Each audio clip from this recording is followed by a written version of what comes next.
Hello guys, তো আমি আজকে আপনাদেরকে কিছু পেঁয়াজের কাটিং স্টাইল দেখাবো। তো এখন যেটা কাটছি এটা হচ্ছে চপ করা বলে এটাকে। এটা হচ্ছে চপ করা, ফাইন চপ।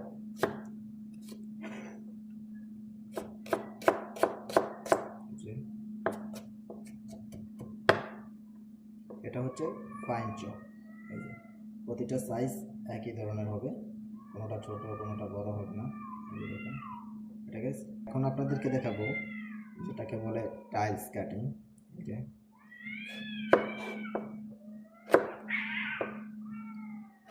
দেখুন এটাকে বলা হয় টাইলস কাটিং। এরকম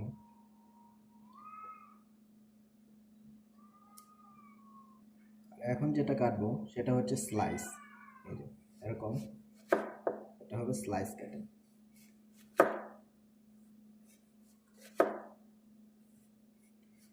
এগুলো পিৎজাতে ব্যবহার করা হয়, বিভিন্ন রেস্টুরেন্টে। এরকম হবে, এটা হচ্ছে স্লাইস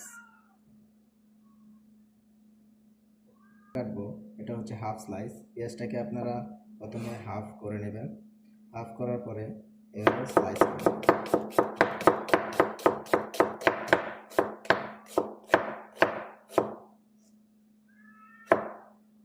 এটা হচ্ছে হাফ স্লাইস।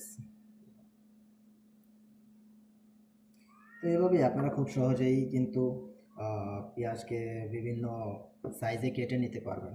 তো কেমন লাগলো আপনাদের কাছে আমার কাটিংগুলো অবশ্যই কমেন্টের মাধ্যমে জানাবেন।